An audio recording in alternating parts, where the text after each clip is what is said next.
Hello viewers, I doctor SBK Lal welcome you all in this YouTube channel. इस YouTube channel में आपका बहुत बहुत स्वागत है। अगर आप इस चैनल पर नए हैं तो चैनल को लाइक शेयर और सब्सक्राइब कर लें।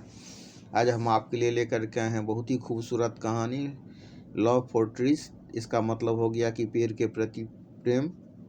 यह कहानी है माता प्रसाद तिवारी के बारे में, जिन्होंने 19 वर्ष पहले ये निर्णय लिया था कि वो उनका जो 2 एकड़ ज़मीन है उस पर वो पेड़ लगाएंगे।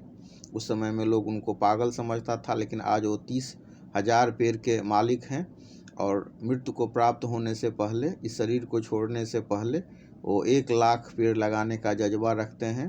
उनका ज़मीन पूरा बंजर हुआ करता था, लेकिन आज वो ज़मीन सब हरा भरा जंगल में तब्दील हो गया है और बंजर भूमि पर उन्होंने जंगल लगा दिया है। उन्होंने जमीन गाँव के का जो भूमिगत जल का लेवल है उसको भी उन्होंने मेंटेन रखा है।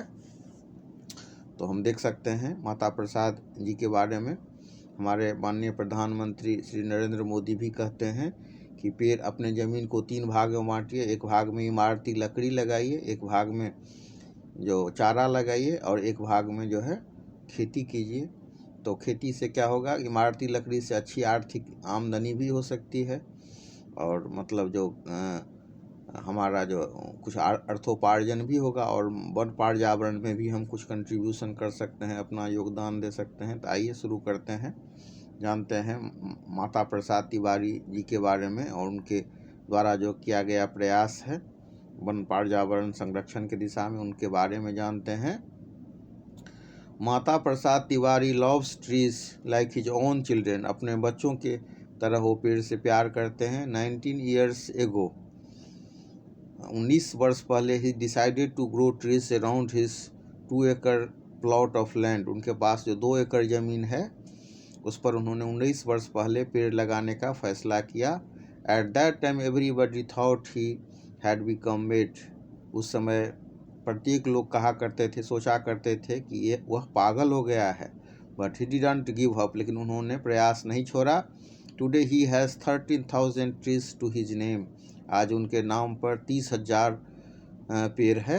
He plan to grow 1 lakh trees before he dies. मरने से पहले वो 1 लाख पेड़ को लगाने का प्लान रखते हैं, योजना रखते हैं। ही प्लान्स टू, उसके बाद है कि a simple villager, he only wanted to make his village green before he began his efforts. His village was barren land. Thanks to this madman, the brown patch now remains green throughout the year. People who used to call him mad now love him and respect him. उनका गांव एक बंजर भूमि वाला गांव था और इनके प्रयास से पूरा गांव आज हरा भरा हो गया है। तो इस पागल आदमी को बहुत बहुत धन्यवाद है, जो जिनके प्रयास से जो भूरा भूरा धब्बा वाला जो एरिया था वो हरा भरा भाग में पूरा परिवर्तित हो गया है। समूचा जो ब्राउन पैच था वो ग्रीन हो गया है और लोग उनसे प्यार भी करते हैं, मोहब्बत भी करते हैं और उनका सम्मान भी करते हैं। Mata Prasad is no non environmentalist, but he understands the importance of trees. वो कोई जाने माने पर्यावरणविद नहीं है, लेकिन पेड़ों के महत्व को समझते हैं। For his love he has also left behind his family in the village. पेड़ों के प्रति उनका प्यार है, जिसके कारण उन्होंने अपने परिवार को गांव में छोड़ दिया है। ही लव्स इन ए हट in the orchard, कुक्स his own food and leads a very simple life. He meets his family once in a while. My family can take care of itself, but the orchard needs me more, says Mata Prasad with a twinkle in his eye. He has already planted 1,050 fruit trees, mango, guava, pomegranate, gooseberry, jackfruit, and many more. His orchard has medicinal trees and herbs also. Flowers grow in the places between the trees. To me, it is actually a zoological garden of a kind. Many beautiful birds, dogs, cats, bees, and butterflies have made his place their habitat, says Mata Prasad. तो ये कोई जाने माने पर्यावरणविद नहीं है, लेकिन पेड़ों के महत्व को समझते हैं और पेड़ों के प्रति इनका प्यार ही है, जिसके लिए उन्होंने अपने परिवार को गांव में छोड़ दिया है। अब वो बगीचा में ही झोपड़ी बना करके रहते हैं और वहीं पर अपना भोजन वोजन बनाते हैं और एकदम सादगी भरा जीवन जीते हैं। वो कहते हैं और परिवार से एक बार मिलते हैं और कहते हैं कि मेरा परिवार खुद अपना देखभाल कर सकता है, लेकिन पेड़ों को मेरी ज़रूरत है, बगीचे को मेरी ज़रूरत है। ऐसा कहते हुए माता प्रसाद की आंखों में एक चमक दिखती है। उन्होंने 1050 फलदार वृक्ष लगाए हैं, जैसे कि आम, अमरूद, अनार, गुजबेरी, कटहल, इस सब तरह का पेड़ उन्होंने लगाया है।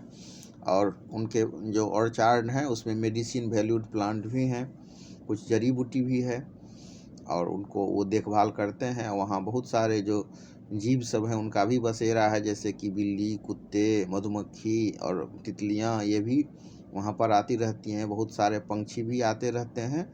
तो कहते हैं कि ये जूलॉजिकल गार्डन बन गया है। The orchard is not just about growing trees, it suggests positive solutions to tackle environment-related issues. Mata Prasad waters his plants near the roots to minimize wastage of water, thus setting an example of water management, as he uses no chemicals but dead leaves along with animal waste. His farming becomes organic. This organic farming is not only healthy but low cost also. The wells around trees always have water because trees help increase water tables by decreasing surface wastage.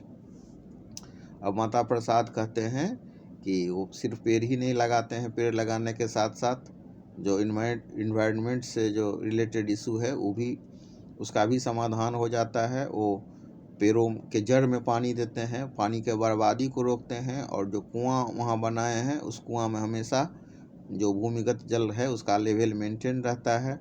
कोई chemical वाला खाद use नहीं करते हैं, सड़ा गला जो compost सब होता है वो डालते हैं और इस तरह से ये पूरा ऑर्गेनिक खेती का रूप ले लिया। ऑर्गेनिक जो ढंग से वो बगीचा को लगाए हुए हैं। Orchard is a practical guide for water management, harvesting, soil conservation, organic farming and low cost farming. इसमें उनका खर्चा भी कम लगता है, तो लो कॉस्ट फार्मिंग का भी उदाहरण है और जो पानी का प्रबंधन है, जल प्रबंधन का भी उदाहरण है और ज़मीन को कैसे बचाया जाए इसका भी ये व्यवहारिक निर्देशक है, व्यवहारिक रूप से ये गाइड करता है। The orchard has also generated employment. Till last year, Mata Prasad worked on his land alone. Now he has 6 people working on it. All these 6 people had no livelihood and now they get their food from the orchard. Soon I will start paying them as well by selling the produce. With the remaining money, I will plant more trees, says a cheerful Mata Prasad. Mata Prasad खुश होकर के कहते हैं कि जो अब मैं उस उत्पाद जो ऑर्चार्ड से मिलेगा, बगीचा से जो भी उत्पाद को बेच करके जो पैसा आएगा उससे मैं इन लेबर सबको पेमेंट भी करूंगा। इनके पास लिवलीहुड का, जीविकोपार्जन का कोई साधन नहीं था, आज 6 लोगों को रोजगार भी दे रहे हैं और उनको जो रोजगार प्राप्त हो रहा है ये ऑर्चार्ड पर से जो उत्पाद आ रहा है उससे निर्भर है और बेच करके वो उनको कुछ पैसा भी देंगे और फिर जो पेड़ पौधा है उसको लगाने के लिए उनको और पैसे की ज़रूरत है, तो बाकी बचे पैसे से वो क्या करेंगे, तो पेड़ पौधा लगाएंगे। तो बहुत ही अच्छा उदाहरण है। आपको पेड़ पौधा एक समृद्धि भी प्रदान कर सकता है, स्वास्थ्य के लिए जड़ी बूटी भी प्राप्त हो सकती है, वाटर मैनेजमेंट का भी ये उदाहरण है। और अगर हम ऑर्गेनिक खाद यूज करते हैं तो हमारा ये केमिकल का पैसा भी बचता है।